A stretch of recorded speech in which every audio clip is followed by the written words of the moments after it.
Jumping into a completely different type of video today. It's probably one of the biggest things that has been asked of me privately or in person when I meet people at swap meet. You know, you're a game hunter, I'm a collector, we're known for that.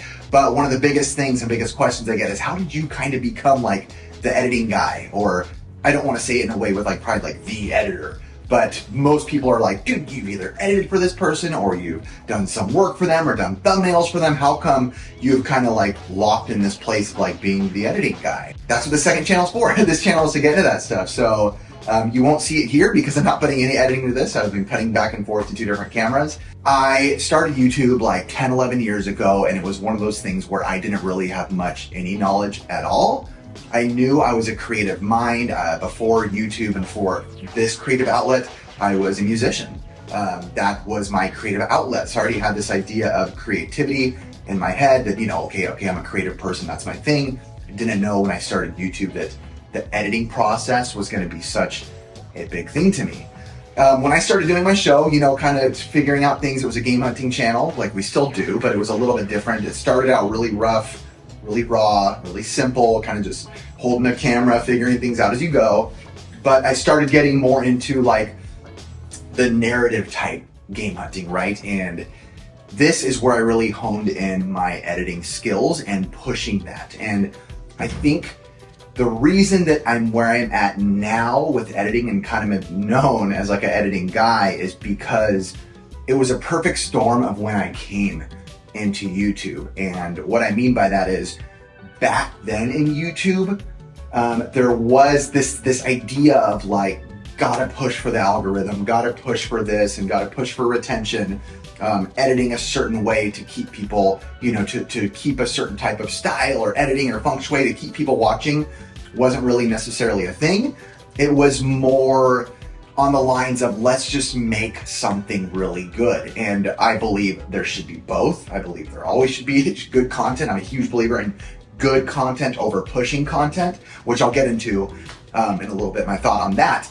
But back then, basically, I got to put all my time, all my energy into editing, nothing but honing in my craft and not worrying about like, okay, well, I got to search up algorithms and make sure I get locked into a certain category and that I'm posting at the right time and making the right thumbnails. No, all my brain, all my energy, all my work was into telling these bigger stories, doing it like, you know, Game Chaser style, American Pickers style, Pawn Star style, narrated TV. Took a lot of inspiration from like TV style editing. I did also work years later as a host in a TV network. And when I was doing that, I would work with the editors and sit with the editors and watch what they do as far as editing style. And I was really pushing that in the early days of retro game hunting, which I feel like the only people that were really pushing that style and really focused on high level storytelling editing, not saying people didn't do good editing, but I was focused on that style of really pushing that. I was like us and the Game Chasers. Fast forward, we started doing that on our channel a lot. We got better and better at it. Again, I kept focusing on that. Most of my videos would take, you know, 40 to 60 hours to edit for a video, and you wouldn't care how they performed, right? You just wouldn't care because I didn't care back then. I was like, whatever, it doesn't really matter. I'm not doing it for income, anything like that. And we'll get into other stuff like details and passion and all that later. But long story short, I honed in all these skills at that time, and people would ask me all the time to edit for them. Talking to The Completionist, talk to Metal Jesus about editing, tons of other people that you guys know. Some of them necessarily might not want me saying that they were trying to get me as an editor, but a ton of people would push the idea of maybe you should become an editor. And I was like, no, I don't need to edit for you. I have my own thing, which I still do. I have a great daytime job, as well as a full-time editor, which I'll talk about again. And I just would say no. Fast forward years later, I'm talking years later, Pixel Game Squad years later, and this guy named Retro Rick reaches out on his first video. Hey, I'm a huge fan, love what you guys do, blah, blah, blah, super cool. I checked him out, I'm like, oh, this guy's cool. I like him, nice guy.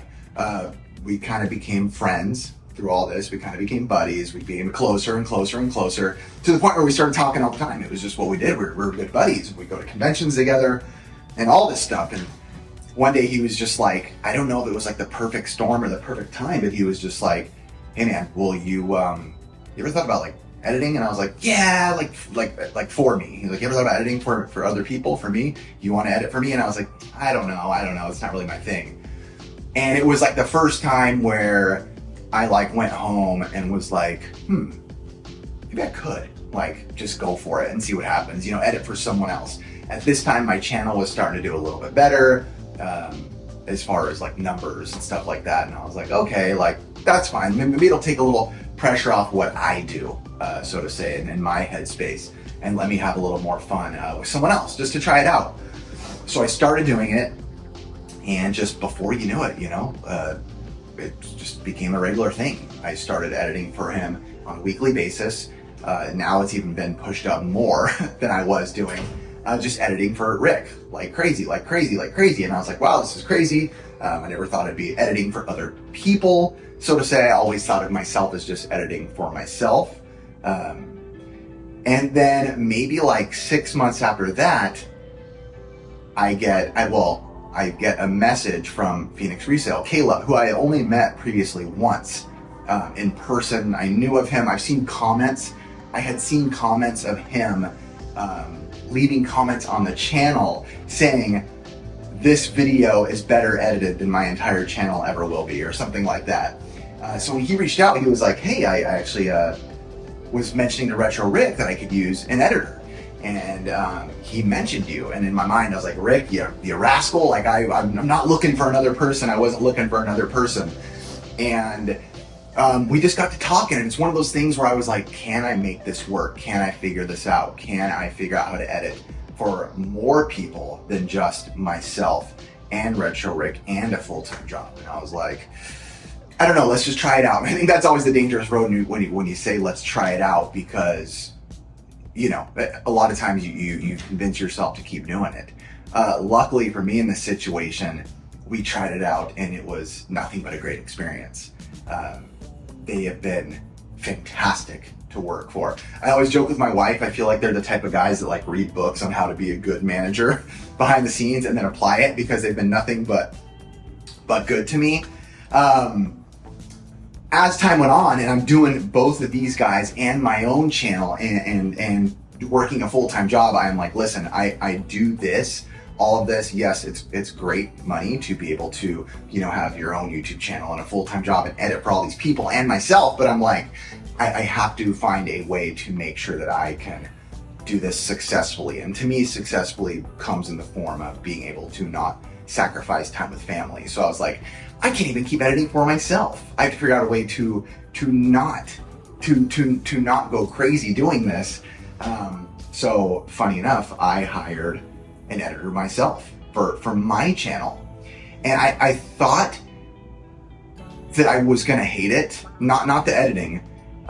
Funny enough, it was someone who was a big fan of the show, became a good friend, and then the editing conversation came up and he was like, dude, I would love to do it. And when the idea of it came to me in my brain, I was like, I can't, no way I can let someone take my stuff. This is my stuff. There's no way. This is my baby. Like Caleb and Rick are like, this is their baby, but they're not saying that editing is their baby. They're like, give the editing to someone else. For me, editing was my baby. But I actually found, by allowing Jared from Retro Gaming Pandemic, by allowing him, of course paying him, to edit my videos, I freed up so much more time than I thought. It's almost like having someone else edit my videos was like losing 2 jobs. And I'm not saying that because of the time, right? Because time is time. If 4 hours of time is 4 hours of time, 5 hours of time is 5 hours, 7 is 7 hours, right? But when I released the stress that I would put on myself to make sure everything was exactly how I wanted it, I feel like it freed up so much mental headspace for me, allowing myself to do something I didn't think I was gonna allow myself to do. And I realized by doing that, I opened up so much more time for my family, for my wife, for other hobbies, for other things, even to the point where I am now editing for another person, and I still have more time because I found Hustle at Home mom, Ashley. She's been great as well. Just recently took her on as well. But again, with releasing the videos you're not just giving, I didn't just give myself that time back, but all that mental headspace of time when I was with my family. And here's where the problem was. I'd have physical time with my family, but I'd be thinking so hard about my stuff, right? About, well, I gotta make sure this is good and this and this and this. And then you double think back, and any creator knows, any artist knows, any musician knows you're never done, right, with a product. You can always go back and change the chorus on this. This could be in a minor key. This could be this. That art style, I bet I could make this background look a little better. It released so much of that even with another person on, I found myself having so much more time, and the time is super valuable. I think that's something I've learned in all of this is I'm also willing to work. I am aware that there is a lot of time that goes into editing for these other people. Yes, I freed up time by doing that in a mental headspace at time, but yes, I am actually putting hours in. But what I tell myself with this stuff is a lot of people go, that's a lot of time, man. That's a lot of time. You're putting a lot of time in this. And I go, yes, two things. I make sure I allot a certain amount of time for my family every day. Have to. I will quit doing this if I don't. But secondly, and some people get offended at this, and I'll be honest, there's people I've responded to that I'm close with. I don't say it to everybody, so I hope nobody here gets mad or offended, but like there'll be people and I'm like, oh yeah, you're right, you do have a lot more time with your family than I do. But 9 times out of 10, you're just on your phone, sitting on the couch with your family. Is that really time well spent with your family? And that's my harsh way. I'm not really trying, it's just my way of nudging a little like, yes, I get it. But there's so much free time that a lot of people have when they are with people where I realize they're not really spending time with those people, with whether it's family or friends or anything. So I've kind of found this place in editing to where the time that I have off, which is daily that I spend with my family, I use as valuable time. I make sure I put that time in to spend with them.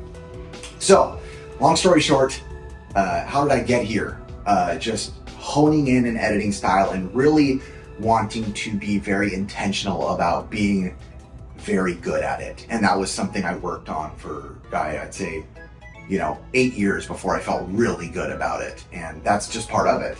And still to this day, we're still learning and everything, but it's just interesting how, even getting Hustle at Home Mom, Ashley, I got her technically through Caleb. Caleb is kind of in her world reselling. She knew Caleb from some events they were doing, and my name probably got brought up somewhere along the line because she's like a clothing reseller. And it's just funny how so much can happen in a circle. I always say this respectfully, that I owe the Game Chasers a ton. And I told Billy and Jay this, that almost like my career at this point, because if it wasn't for watching them and falling in love with filming what I do, I was already game hunting, filming what I do, right? I fell in love with filming and wanting to tell a story through them. And then from them, I started doing it. And then Retro Rick started watching my channel. I didn't know that. There was no Retro Rick. And then he was inspired by our channel, made a channel, wanted me to edit his channel, became friends with him. Phoenix Resale then was friends with Rick. He was like, dude, look at that guy's video editing style. Ooh, I want him. Sounds great. Locked me in. And then he was friends with Ashley. Ashley locked me in, this and that. But I'm literally not lying. As I was filming this and putting it in my timeline, Retro Rick called me with someone else that wants me to edit for him. I'm not going to say who yet because it might not happen. But there we go. It's true. I saw it happen. Mikey, no! I saw it happen. Still do, except like I've edited some videos for like John Riggs when he wants help with a sponsor or something, or commercials I've done for other people. And I mean, I don't go into detail about my personal and private work, but video editing is, a great full-time job as a daily a planner, a city planner. But editing is truly the most joyful thing I do in the world of work. It is the definition of doing what you love.